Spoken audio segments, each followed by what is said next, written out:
We all know CEOs make a lot of money. They've climbed the company ladder to get the fancy office and dedicated parking spot, or in some cases, their parents have handed the position over to them. That being said, being the CEO of the world's biggest company doesn't necessarily mean you're the highest paid. Jeff Bezos is known by many as the world's richest man, and he is. But his base salary as a CEO is only $81,840 per year. Today, we're going to take a look at the world's highest paid CEOs, some of which may surprise you, and many of whom you may have never heard of. We'll take a look at their climb to the role as CEO and see exactly how much money they earn. Number 10. Shantanu Narayan. If you work in any creative field, chances are you're paying this man's salary every time you open the software on your computer. Shantanu Narayan is the current CEO of Adobe. In 2019, his total CEO compensation was $39.1 million. The annual company revenue is $11.2 billion, with a median employee salary of $147,115, which means the total CEO compensation is 266 times higher than that of the average employee's pay. So, how did he come to make so much money? He grew up in India and went on to earn a bachelor's degree in electronics and communication engineering. He moved to the United States of America to receive his MBA from the University of California, Berkeley, and quickly got started on his career, and man, did he hit it out of the park right away. Shantanu's first big job was at Apple. He moved on to work for Silicon Graphics as the director of desktop and collaboration products. After working for Silicon Graphics, he climbed the ranks until he accepted a job at Adobe in 1998 as Senior Vice President of Worldwide Product Research. His hard work paid off because he was promoted to CEO in late 2007. Under his guidance, Adobe rose to become a Fortune 400 company and has had an increase in revenue every year. There's not much details about Shantanu and his family. He's very private about his personal life, tries his best to keep out of the spotlight. Number 9. Bill McDermott. Bill McDermott is a CEO I honestly hadn't heard of before this list, which is rather surprising considering the circles I tend to run into. Although I must admit, I'm not huge in the tech scene, and Bill McDermott certainly is. As the CEO of software company ServiceNow, Bill's annual CEO compensation is $41.7 million, compared to the median employee salary of $223,544, which is actually the second highest amount on your list. That being said, ServiceNow makes $3.5 billion annually, so it seems like they can definitely afford it. Bill got his start in business at a young age. At 16, he made his first investment when he bought a delicatessen in Long Island. The deli cost him $7,000, and it hugely influenced his life. He studied business at Dowling College, and while he was there, he continued to run the deli, using that money to pay off his schooling. Using your own business to pay for business school? That's a pretty cool move, if you ask me. He went on to go to Northwestern for management, and after that, he dug his heels in and looked for bigger and better jobs. He landed at Xerox for 17 years, working in a variety of jobs before he switched over to be the executive vice president of Siebel Systems. In 2002, he was appointed as the CEO of SAP America, a software company based in Germany. By 2014, he moved on to become the CEO of SAP as a whole, becoming the very first American to do so. He was extremely successful there, increasing the market value from $39 billion to $159 billion. Though he got his fill of SAP after a few years, he switched over to ServiceNow and became CEO, and one might even wonder if it was the salary that brought him to the company. Number 8. Lachlan Murdoch. Surprisingly, all of the CEOs on our list are self-made, except for Lachlan Murdoch, the current CEO of Fox Corporation. Lachlan's total CEO compensation in 2019 was $42.1 million, and the annual company revenue of Fox is $11.4 billion. Lachlan was born into ultra-wealth. His father, Rupert Murdoch, founded News Corporation. Because of this, Lachlan grew up bouncing between living in New York City and attending school in Aspen. He earned a bachelor's degree from Princeton in philosophy, though he didn't have to use it at all. When he was 18, he was flown to Australia to meet with his dad and trained at the Daily Mirror. At 22, he became the general manager of Queensland newspapers. He kept going in the media business, just like his father, and became the publisher of The Australian, Australia's first national newspaper. In 1995, he was appointed Deputy CEO of News Limited, and his role climbed year after year. In 1996, he became Executive Director. In 2000, he became Deputy Chief Operating Officer. Then he went on to become Executive Vice President, and then Chairman. In his role as VP, he was influenced by a friend to invest in OneTel. Unfortunately, the investment was doomed to fail and was criticized highly by his workers. The company ended up failing, and Murdoch had agreed to a $40 million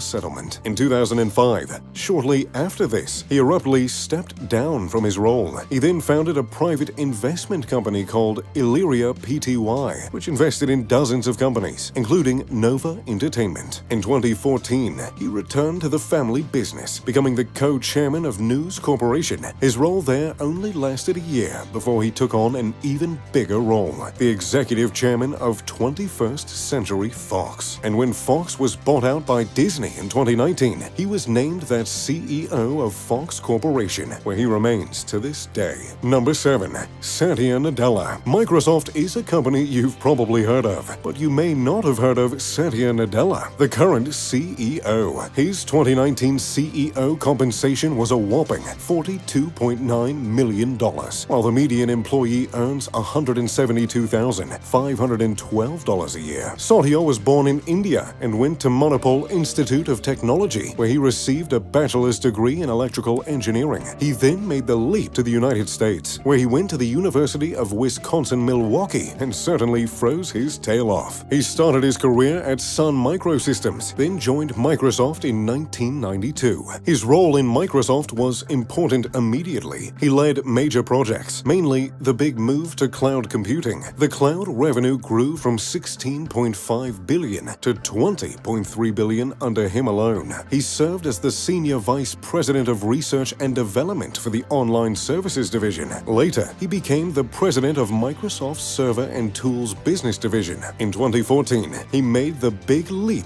to CEO, the third in the company's history. At the time, his annual salary was $700,000, though it has grown since then. He's made big moves as CEO. His first acquisition was Mojang, the game company known for Minecraft, which cost about $2.5 billion.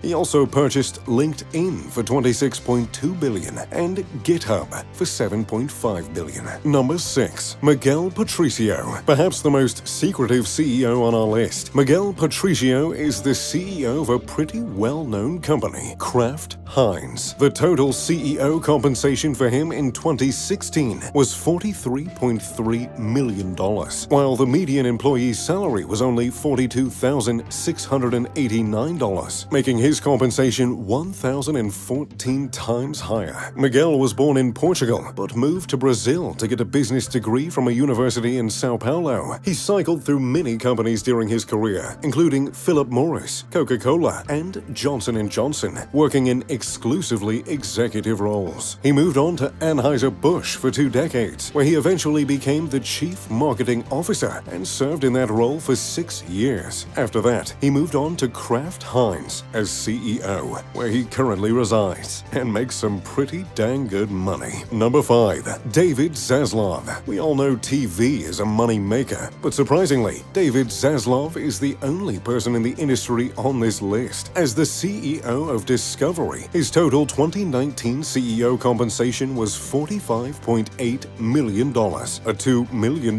leap from Miguel Patricio. David was born in New York and attended Boston University School of Law. Surprisingly, he worked as an attorney for a short time before switching paths and working for NBC Universal for 20 years. His main role was as the president of cable and domestic television, where he oversaw content distribution. This included controlling channels like Bravo, The Weather Channel, USA Network, Network, A&E, the History Channel, and Sundance. He then made the move to Discovery as their CEO in January 2007, and the company began trading as a public company for the first time just a year later. His role as CEO has indeed made an impact on Discovery. He helped begin a 12-year relationship with PGA Tour, earning the live rights to all of their content. And that's a lot of content, over 2,000 hours per year. During his role, they've aired some of the most well-known and best-received programs, such as Planet Earth and Frozen Planet. Basically a lot of planet-related content. He also launched Investigation Discovery, which was one of the faster-growing cable networks in the United States, mainly to anyone who likes murder mysteries. Number 4. John C. Plant, the oldest CEO on our list. John C. Plant has been in the business for a while, and he certainly serves as the CEO of Howmet Aerospace, where he makes a good chunk of change. His 2019 compensation was $51.7 million, compared to the median employee salary of $55,497. He's worked in automotive industries in leadership roles for years and years. He was the president of Lucas Verity Automotive, a UK-based automotive parts company. When Lucas Verity was acquired by TRW Automotive, John became the chairman. He was successful at TRW for years. Under his leadership, TRW employed more than 65,000 people in over 190 facilities. TRW was then acquired by ZF Friedrichshafen, and you may be seeing a pattern here. After TRW was out, John became the CEO of yet another company, Arconic Incorporated, for 2 years. He then moved on to Howmet Aerospace, which is an aerospace company that manufactures jet engines and other aerospace components. Number 3. Lisa Su, the first woman on the list. Lisa Su has made her way in a tough industry and worked hard to rise through the ranks. She's the current CEO of Advanced Micro Devices, which is a company you've probably never heard of, but you probably use their products every day. In 2019, her total CEO compensation was $58.5 million,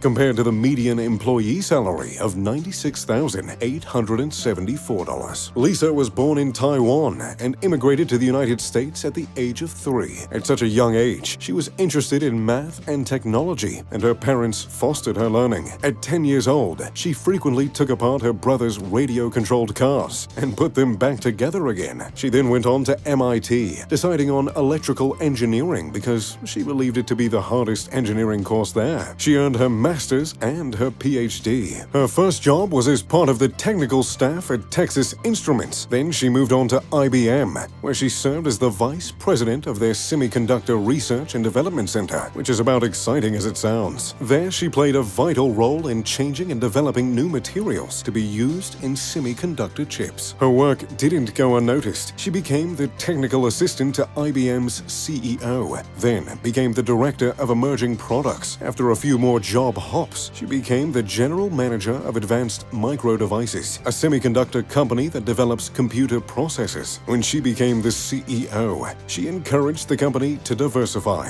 When she started, only 10% of the company's sales came from non-PC markets. By 2015, 40% came from non-PC markets, primarily from the video game industry. Number 2.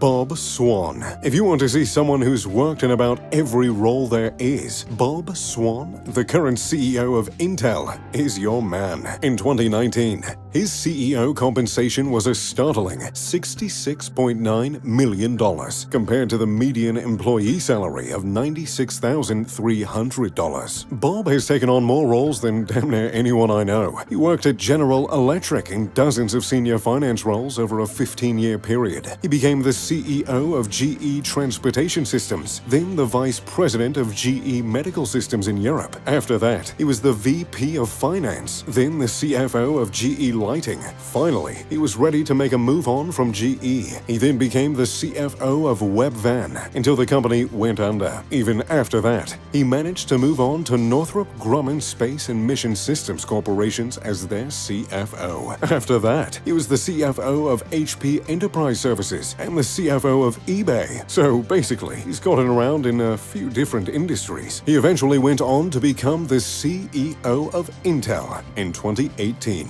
Number 1. Sundar Pichai, the highest paid CEO in the world. Sundar Pichai had a startling 2019 compensation of $280.6 million, more than 4 times the amount of the runner-up. The median employee salary at Alphabet, his company, is $258,708 a year, the highest amount on our list. Sundar got a metallurgical engineering degree from the Indian Institute of Technology, then got his MS from Stanford and his MBA from the University of Pennsylvania. He started working at Google in 2004 as a material engineer, where he led product management and innovation for Google Chrome. There, he oversaw important developments such as Gmail, Google Maps, and Android, which led him to rising even higher in the ranks. And in 2019, he became the CEO of Alphabet Incorporated. He's known for being even-tempered, empathetic, and thoughtful in his role as CEO. He received a 96% approval rating from his employees, which is incredibly high. He's known for speaking very little in meetings and allowing others to speak, contributing only after others have said their piece. So, there you have it, the 10 highest paid CEOs. What do you think? Are they a little bit overpaid, or do you think they should be making more? Let me know in the comments down below. If you enjoyed the video, make sure to drop a like, subscribe, and turn on post notifications, and maybe drop me a like on Instagram for the one time. As always, I'm Mr. Luxury. Pip pip, de doodly doo.